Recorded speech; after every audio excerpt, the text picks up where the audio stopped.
बातमी येते। नवी दिल्लीमध्ये भाजपची महत्त्वाची बैठक, जे.पी. नड्डा यांच्या निवासस्थानी ही बैठक सुरू झालेली आहे। लोकसभा निकालानंतर घडामोडींना वेग आलेला आहे।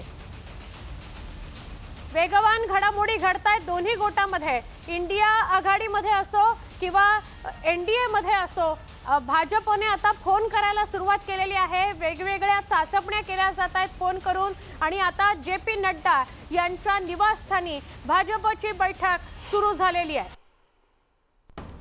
ही थेट दृश्य आपण कोल्हापुरातून बघतोय। कोल्हापुरामध्ये जल्लोष बघायला मिळतोय। बंटी पाटील यांचे कार्यकर्ते जल्लोष करतायत, गुलालाची उधळण झालेली आहे आणि हा बोर्ड सगळ्यांचं लक्ष वेधून घेतोय। आमचं ठरलंय मुख्यमंत्री बंटी पाटील। कार्यकर्त्यांच्या उत्साहाला पारावार नाही आणि या मिरवणुकीत आपण पाहतोय खास कोल्हापुरी स्टाईलचा डीजे आणि गुलालाची उधळण आहे। कोल्हापूरमधला विजयी जल्लोष आपल्याला दिसतोय। खरं तर महाराष्ट्रामधलं चित्र असं आहे की वेगवेगळ्या पक्षाच्या कार्यकर्त्यांमध्ये जल्लोष आहे। मावळ लोकसभा मतदारसंघात महायुतीने विजयाची हॅट्रिक साधली आहे। आता केवळ विजयाची औपचारिकता बाकी असं म्हणता येईल, कारण की आपण बघतो या सगळ्यांच्या चेहऱ्यावर विजयाचा जो जल्लोष आहे तो दिसतो आहे। आणि आप्पा, हे सगळं एकंदरीत तुम्ही जे आतापर्यंत काम केलं, तुमच्या सगळ्या कार्यकर्त्यांनी काम केलं, त्याचं यश दिसतंय। पहिली प्रतिक्रिया काय आहे? मावळ लोकसभा मतदारसंघातून आज माझी हॅट्रिक होती असं दिसतंय। एकंदर मताचा कौल जवळपास माझ्या बाजूने येतोय आणि याचं सर्व श्रेय महायुतीच्या कार्यकर्त्यांना, महायुतीच्या पदाधिकाऱ्यांना देईल।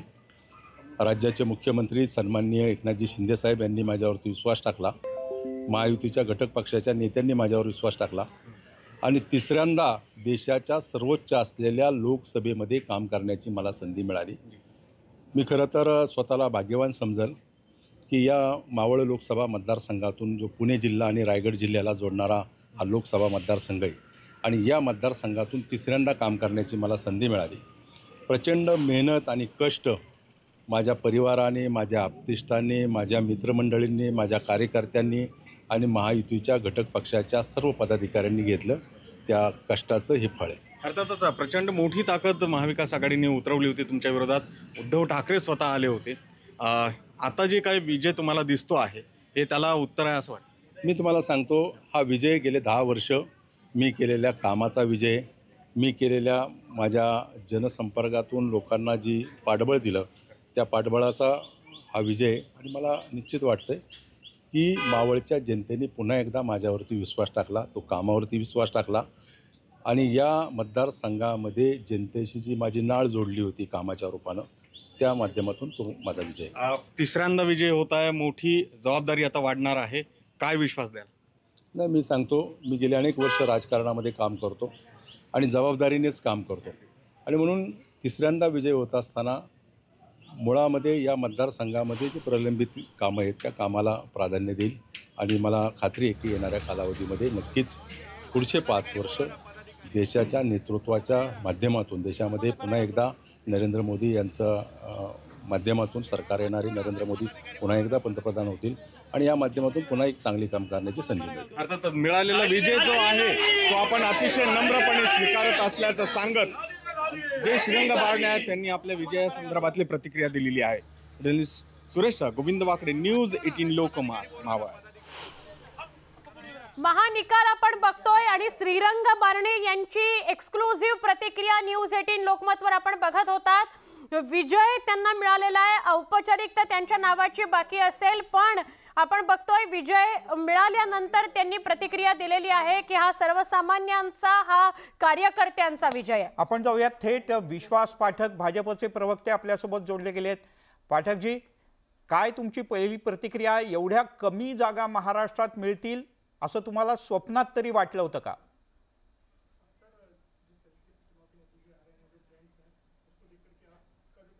विश्वास पाठक यांच्याशी सुद्धा आपण बोलूया। विश्वास पाठक साहेबांना विश्वासच होत नाही म्हणून ते बोलत नाही का? नाही, त्यांचा काही तांत्रिक कारण आहे, त्यांच्याशी संपर्क साधला जाईल आणि आपण त्यांच्याशी संपर्क साधून त्यांची प्रतिक्रिया घेऊयात। पण सुप्रिया सुळे यांची आघाडी निर्णायक झालेली आहे।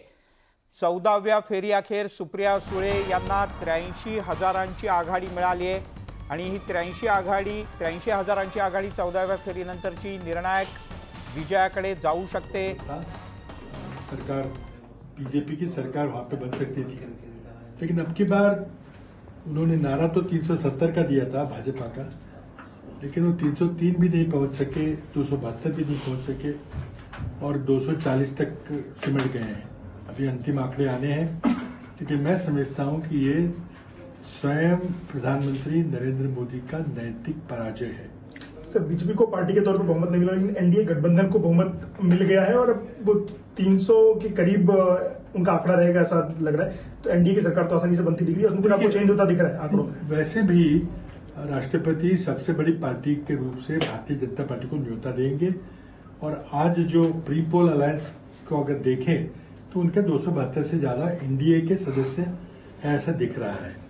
तो उस पर कोई जो परंपरा रही है सबसे बड़ी पार्टी को न्योता देने की, उसमें भारतीय जनता पार्टी को न्योता दिया जा सकता है सरकार बनाने का. लेकिन सवाल यह है कि भारतीय